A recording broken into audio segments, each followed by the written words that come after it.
bergantung kepada Allah, makin dia woles, makin dia nggak gampang yai'as, nggak gampang putus asa ketika punya masalah. Nabi Yusuf tuh kan masalahnya bertubi-tubi. Ketika Nabi Yusuf dilemparkan ke dalam sumur, ketika Nabi Yusuf dipenjarakan, ketika Nabi Yusuf difitnah, ketika Nabi Yusuf, banyak masalah Nabi Yusuf. Tapi pesan Nabi Yakub alaihissalam kepada anak-anaknya, la tai'asu min rauhillah, baik kepada Yusuf ataupun kepada kakak-kakaknya. La tai'asu min rauhillah, janganlah kalian berputus asa dari rahmat Allah. Kenapa? Allah itu maha menolong. Ketika kita bergantung kepada Allah, nggak ada yang mustahil. Selalu ada harapan ketika kita berikan harapan itu kepada Allah. Tapi kalau kita berikan harapan itu kepada makhluk, kadang-kadang harapannya semu. Karena makhluk itu, manusia itu sifatnya kullu man 'alaiha fan. Nggak ada yang bisa benar-benar total, nggak ada yang bisa benar-benar abadi, itu nggak bisa. Tapi kalau kita letakkan harapan kita, lalu kita berikan hanya kepada Allah, roja kita hanya kepada Allah Subhanahu wa taala, maka tidak ada kata al-ya's, tidak ada kata putus asa dalam kamus seorang mukmin. Laisa min akhlaqil mu'min al-ya's. Putus asa itu bukanlah sifat atau akhlaknya orang yang beriman kepada Allah. Sehingga kenapa bunuh diri itu menjadi dosa besar dalam Islam? Padahal kan nggak ganggu orang kan, kecuali tadi bikin macet sistem kereta. Itu juga nggak parah-parah banget lah, nggak sampai gara-gara kita bunuh diri orang akhirnya jadi misalnya celaka gitu, nggak, jarang lah. Apalagi bunuh dirinya sendiri, gantung diri. Kan bunuh diri itu nggak ganggu orang lain. Kenapa dianggap dosa besar? Karena bunuh diri ini sama aja dia tidak mengakui kebesaran Allah Subhanahu wa taala. Dia tidak berpegang lagi kepada Allah. Dia putus asa dari rahmat Allah Subhanahu wa taala. Padahal Allah selalu mengatakan la tai'asu. Jangan putus asa, aku kasih nih, aku kasih. Tapi dia bilang enggak akan dikasih. Berarti dia kufur kepada Allah Subhanahu wa taala dan merugikan dirinya sendiri. Ketika mentalnya kayak gini, walaupun akhlaknya baik, tapi dia tidak punya daya tahan menghadapi masalah, maka dia akan selalu mengakhiri masalahnya dengan cara bunuh diri. Dalam Islam kasus bunuh diri bisa dibilang hampir nggak ada kalau dalam sejarah Nabi dan para sahabat. Satu-satunya ada kasus bunuh diri itu bunuh diri dalam peperangan ada. Dia lagi dibacok, lagi bertempur terus dibacok sama musuh, banyak luka, nggak tahan dengan rasa sakit, kena kayak tombak gitu di perutnya, karena nggak kuat dengan rasa sakit. Dia tekan lagi tubuhnya ke tombak itu supaya cepat mati.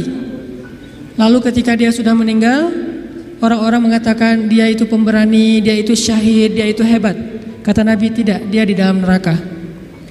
Lalu para sahabat bertanya, kenapa ya Rasul kok dia masuk neraka? Padahal kita tahu dia meninggalnya dalam fi sabilillah.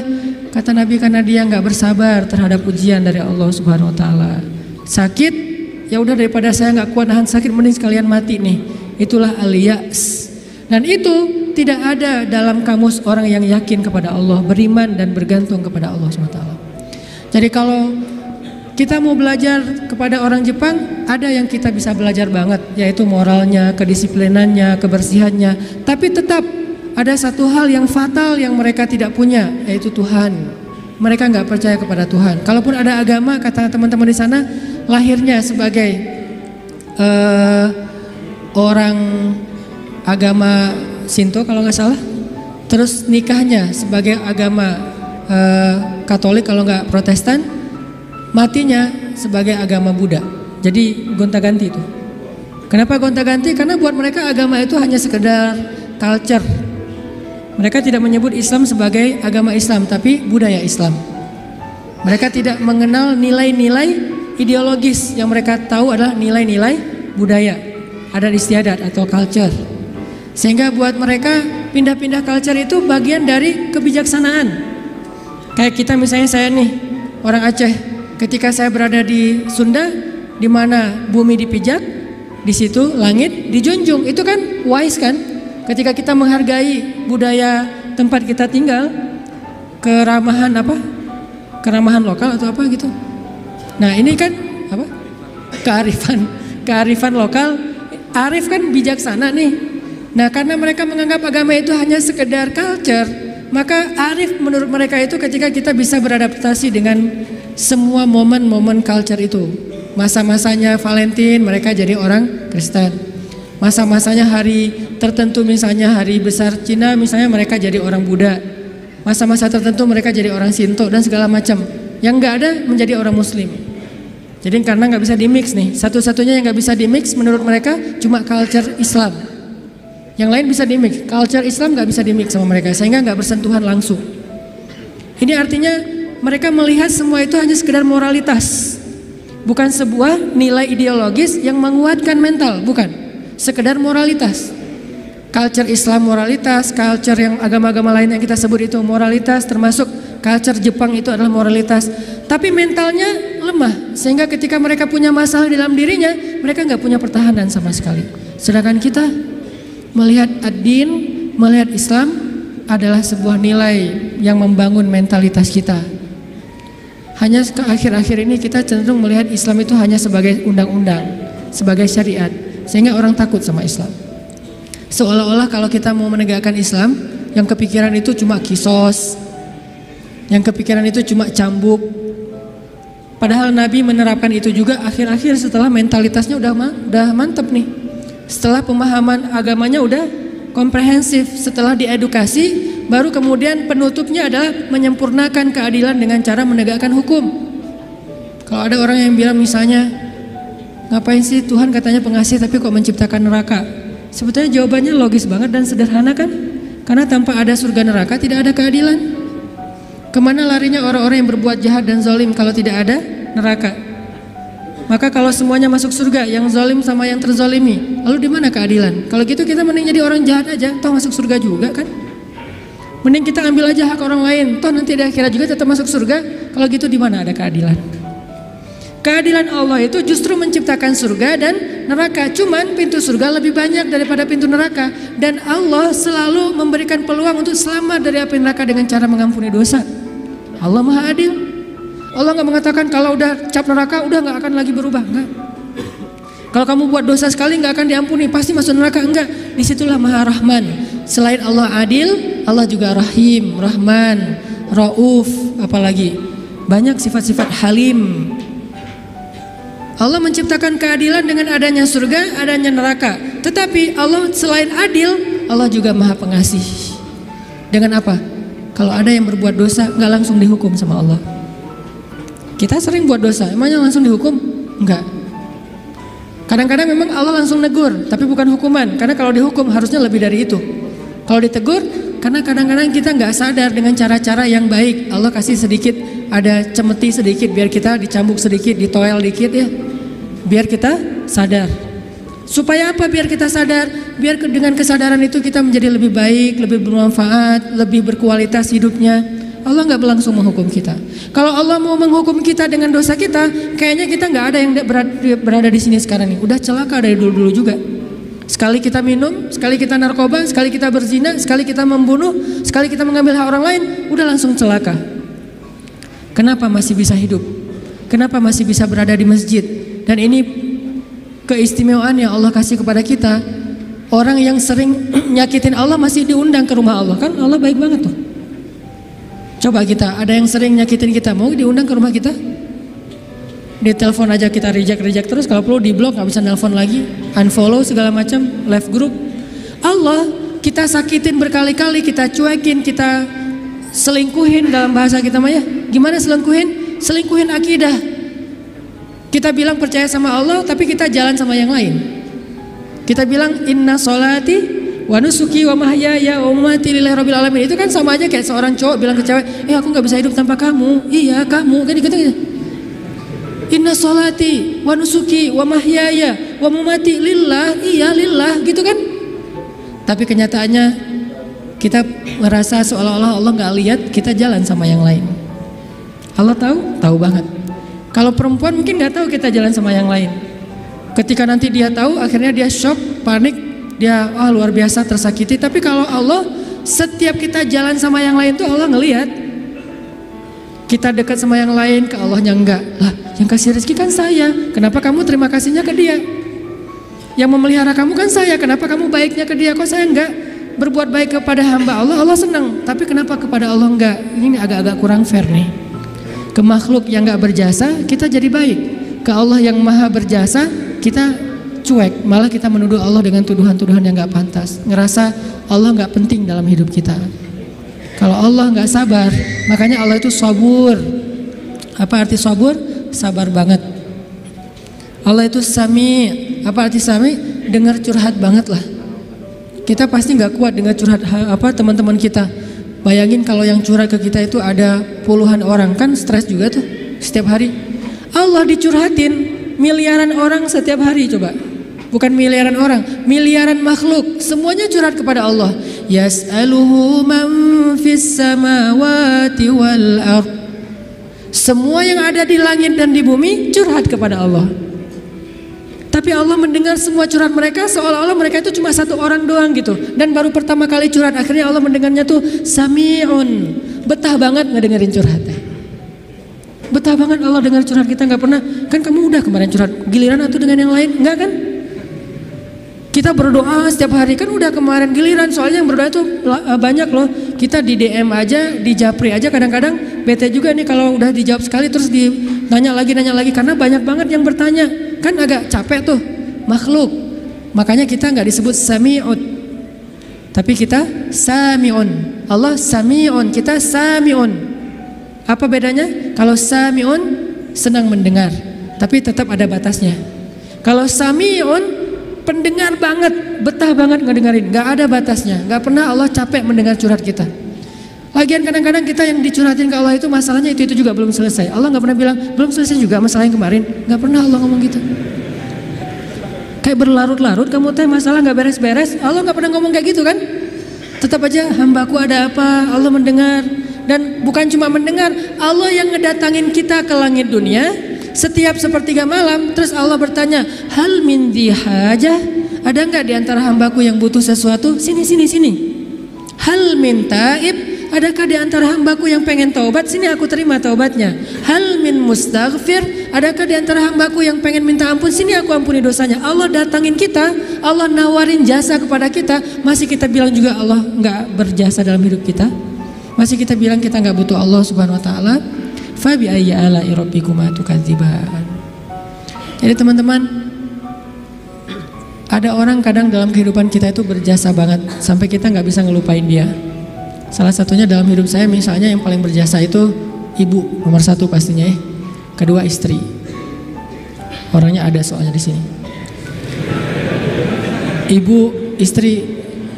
Kalau selain keluarga, oke, itu keluarga. Selain keluarga, siapa yang paling berjasa? Dalam hidup saya itu salah satu yang cukup banyak ngebantu saya itu adalah salah satunya nih. Ada saudara saya, Ustadz Muhtarom namanya, dosen Unpad, tinggal di Antapani. Beliau yang pertama banget nampung saya ketika saya baru hijrah ke Bandung. Ketika saya nggak tahu tinggal di mana, nggak punya rumah kontrakan, ngontrak juga nggak bisa. Beliau nampung saya tinggal di rumah beliau beberapa lama di Antapani. Beliau kenalin saya dengan ibu-ibu Masjid Salim, nih dari Mesir nih, mau nggak dengerin ceramahnya, enak loh. Padahal saya juga masih bingung ceramahnya gimana ya, nggak pernah ceramah. Sekali-kali ceramah yang kebalik kan Allah Shallallahu Alaihi Wasallam, Rasulullah Subhanahu Wa Taala. Sekali-kalinya ceramah kebalik saking nervousnya. Disuruh ceramah sama Ustadz Muhtaram, nih ceramah. Akhirnya ibu-ibu ngundang-undang saya awal-awal dikenalin di Bandung, berjasa banget. Sehingga kalau misalnya beliau miss call nggak keangkat sama saya, langsung saya telepon balik. Kalau beliau SMS, langsung saya read, langsung typing, langsung bales. Kenapa? Karena saya merasa beliau berjasa dalam hidup saya. Adakah yang lebih berjasa dalam hidup kita daripada Allah Subhanahu Wa Taala? Toh beliau juga hamba Allah. Allah yang mengirim beliau untuk saya. Allah yang mengirim ibunda untuk saya. Allah yang mengirim istri saya untuk saya. Kalau Allah nggak kirim istri saya buat saya, nggak mungkin saya bisa nikah sama dia. Kan saya sering cerita, saya bukan tipe dia banget. 4 pantangan pada diri dia tuh ada di saya. Ya Allah, jangan itu, jangan itu, jangan itu, jangan itu ada di saya semuanya. Coba kalau Allah nggak membolak-balikan hati dia, mana mungkin saya nikah sama dia kan? Kayak mustahil gitu, karena bukan tipe dia banget. Ya Allah, jangan yang orang Sumatera, jangan brewokan, jangan yang dop. Udah dop, brewokan pula. Jangan anak pesantren, karena mungkin beda kebiasaannya, terlalu soleh kali menurut dia gitu ya. 4-4-nya ada pada diri saya, terutama yang dop dan Sumatera nih. Orang Sumatera kuliah di Mesir, dan Mesir mah Sumateranya Arab. Arab itu kayak kita, ada Sundanya, ada Jawanya, ada Betawinya, ada Sumateranya. Mesir itu Sumateranya Arab. Di Mesir tuh nggak ada cerita kita nungguin bus di halte tuh nggak ada. Yang ada ngejar bus. Bus tuh nggak pernah berhenti untuk ngangkut penumpang, nggak ada tuh. Bus ngelihat kita lagi nungguin malah dia iseng, makin dicepetin. Akhirnya kita kejar, wah, koboi banget lah kehidupan di Mesir mah. Dia cuma berhenti kalau yang nungguin itu ibu-ibu. Kenapa? Karena ibu-ibu di Mesir itu raja. Nggak ada yang berani sama ibu-ibu. Bener-bener queen tuh kalau ibu-ibu teh. Di Mesir ibu-ibu belanja nih ya. Mang, apa bahasa Arabnya? Gitulah pokoknya. Mang, itu saya pengen ikan gitu ya. Oh iya. Pas diambil ternyata ikannya matanya agak-agak merah gitu. Mungkin agak-agak lama di freezer. Akhirnya bilang, ini kenapa nih ikan matanya merah? Begadang ya? Nggak jadi deh, malah saya mau ikan yang suka begadang, cari yang lain. Ganti lagi yang lain. Udang aja, baunya nggak enak, ganti lagi. Berkali-kali gonta-ganti. Itu yang dagang ikan itu nggak boleh marah. Kenapa? Yang ngomong seorang perempuan. Dan di Mesir itu perempuan sangat dihormati. Nggak boleh berdebat dengan perempuan, aib. Debat dengan cewek itu aib. Kalau dimarahin cewek itu aib. Mending kita menghindar aja deh. Kalau kita naik bus, duduk nih, ibu-ibu naik harus berdiri. Kalau nggak berdiri itu dianggap aib, satu bus semuanya aib. Kalian laki-laki atau apa kalian teh? Ada perempuan masuk ke bus, kalian pada duduk cuek itu, malu-maluin kalau di Mesir. Sehingga kalau ada ibu-ibu naik ke dalam bus nih, cowok-cowok semuanya berdiri siap. Silakan pilih kursi yang mana aja. Ibu-ibu boleh memilih. Kalau di kita kan laki-laki memilih, enggak, salah. Ini ibu-ibu yang memilih, saya mau yang di situ. Kenapa? Cowoknya ganteng. Dia milih tuh. Terserah dia mau duduk di mana. Cuma dua, ibu-ibu sama ulama. Kalau ada ulama Al-Azhar, karena ulama Al-Azhar, dosen-dosen saya di Al-Azhar itu nggak punya mobil pribadi, mereka hidupnya sederhana. Gajinya gede sih, tapi asal gajian langsung ngasih beasiswa kepada mahasiswa yang kurang mampu. Kalau udah gajian tuh saya ngerasain sendiri nih, dia gajian ngambil di admin ya, karena dulu nggak ada transferan. Mesir itu agak-agak terlalu ya gitulah, manual ya, nggak ada transfer. Satu-satunya komputer di ruang admin tuh dipakai main kartu. Karena dia nggak ngerti sistem komputerisasi akun kayak gitu tuh, akuntan tuh nggak ngerti dia tuh. Tahu satu-satunya komputer dipakai main kartu. Pas kita lagi ngantri, om kita lagi ngantri nih, ntar tunggu dulu nih, dikit lagi nih belum beres nih, gitu coba. Tapi menghargai banget kepada orang tua, ulama, ibu-ibu. Nah ada dosen saya ngambil gajinya kurang lebih sekitar 2.000 pound. 1 pound itu dulu sekitar 3.000 rupiah, lumayan lah ya. Hampir 10 juta gajinya. Dia ngambil gaji sekitar 10 juta, langsung datangin mahasiswa yang kita lagi nongkrong di depan kelas, depan kampus, datangin, ya abnai, manggilnya lembut, anak-anak, kata dosen teh, kalian udah beli buku kuliah belum? Kita senyum-senyum, padahal udah, tapi senyum-senyum aja.